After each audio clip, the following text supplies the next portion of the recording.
I used to be a self-help, a self-improvement junkie. I have read hundreds of self-help books. I have done so many courses and seminars on self-improvement, personal growth. And first of all, I want to be clear that I'm very grateful for all these things that I did because they helped me grow so much. In fact, I started meditation because of self-help books. So I'm not saying that that was a bad idea.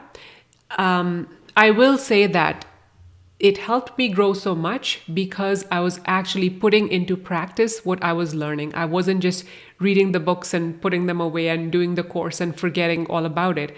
I actually, very consciously, with a lot of effort and focus, I tried to implement at least a few things, maybe even just one thing from every book I read or every course I took. So, because I was balancing my input of whatever I was learning with the output, I actually have changed a lot. I have grown a lot in my life because of these self-help books and because of these self-improvement courses that I did. That being said, there came a point in my life where I just naturally started getting drawn more into spiritual content, spiritual books, podcasts, and videos. And right now, that's the stage I am in. I am not reading any self-help books or doing any self-help courses anymore. I'm only drawn to spiritual talks and spiritual books and spiritual podcasts. Reading spiritual books, listening to spiritual talks, podcasts, videos have helped me to continue the growth that started through self-help. And one such example would be self-love. The process of me starting to love myself started by reading self-help books and psychology books. And I thought that I did love myself, but the deeper I go into spirituality and more I do the work, and again, even with spiritual books, I am trying not to stay at the level of just reading the books or listening to a talk, but actually doing the work, implementing what I am learning from these books and talks. So, self love, I thought that okay, I have developed self love now. I don't hate myself anymore. I love myself. But the more I do the spiritual work, I just see more and more layers to this. It just is revealed to me that, oh, okay, in this area, I'm still hating myself. And sometimes the process of self-improvement itself can make you not love yourself because you're like, oh, I should be, at this weight, or I should be waking up at 5 a.m. or this or that. So in a way, like self-help has its limitations too. Because the ego can get so attached to these things, right? Like me, myself, I did get attached to waking up at 5 a.m. At one stage of my life, and I was very rigid and disciplined. I have to meditate every day. I have to meditate for 20 minutes every day. I have to exercise. I have to eat healthy. So I've done all that as a part of my self-improvement, and I see the limitations in it. I see by going through all these stages, I realize the value of balancing self-love with self-compassion, and also balancing the masculine and feminine aspects of myself. So there's a lot of stuff that I have gained from self-help books, as well as I see the limitations. So nothing is black or white. I'm not saying don't read self-help books. And everybody's path is different. Maybe for some people, they don't need to go through self-help to arrive at the spiritual growth journey. But for me, I think that was a stage that I needed to go through. For me, the start was self-help, and then some psychology books, and then spiritual books. And now it's primarily spiritual content that I consume, and a little bit psychology too. I find that they overlap very nicely. Psychology and spirituality are not that different, but I do feel that spirituality goes even deeper than psychology. And again, I do want to express my gratitude for everything that self-help books, self-help content have given me, because there is a term called bibliotherapy, which is therapy by reading books, and I feel like that was true for me. And I just want to keep emphasizing we are all different. We are all different. I just happen to be the person for whom bibliotherapy worked.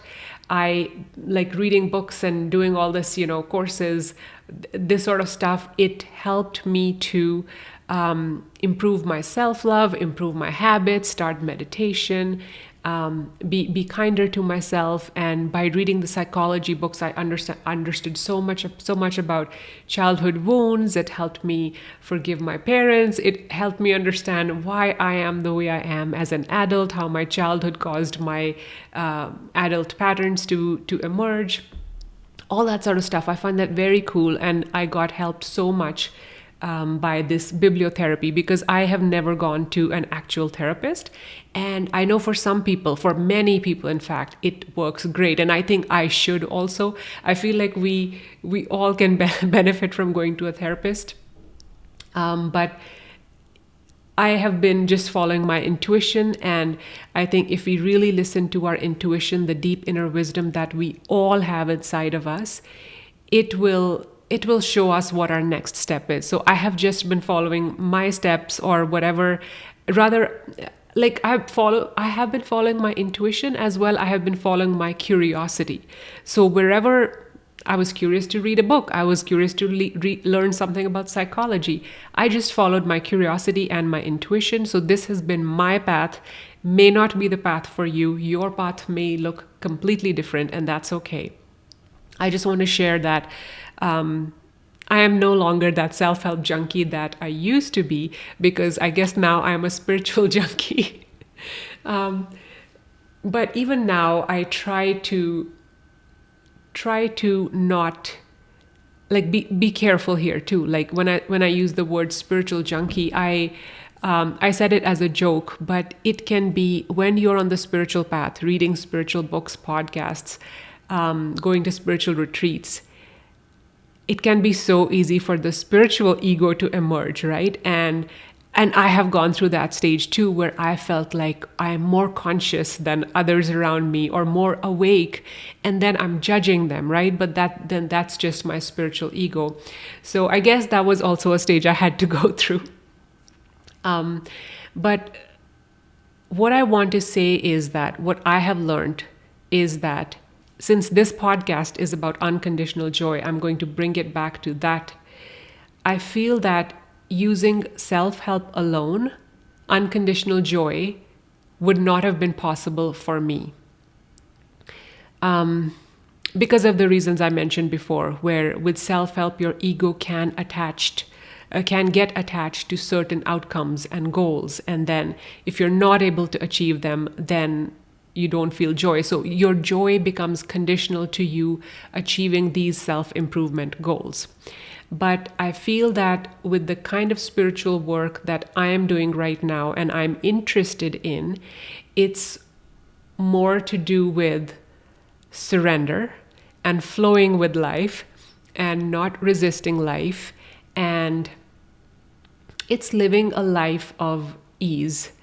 When I was in the self-help mode, I was trying hard, but now I want to try easy. And that's what I'm doing with my YouTube channel as well. I'm trying easy, and my channel is actually growing faster with me trying. So this is an example of surrender, because I am not only listening to my intuition, but I'm surrendering. And again, I have said this in other videos, I will say it again, surrender does not mean giving up. It does not mean not taking an action. It just means flowing with life instead of resisting with life. So if there's a river, if I try to swim against the direction of the river, upstream, it's going to be so hard. And I used to do that when I was in the self-help mode. But now I'm trying to surrender and flow with the river, so it's easier. So I'm trying easy, not trying hard. And still taking action. I'm still doing all the responsibilities as a mom, as a wife, as a sister and daughter, but I am just trying easy. I am surrendering to things I cannot change. I am accepting things, and I am letting my loved ones be who they are. And I'm finding that by doing all this, life seems to be easier, and I am one step closer to unconditional joy. I would love to hear from you. Let me know your thoughts. Has something similar happened with you where you went from self-help to spirituality, or did you just start with spirituality and you never even bothered with self-help? Let me know if any of this resonates with you.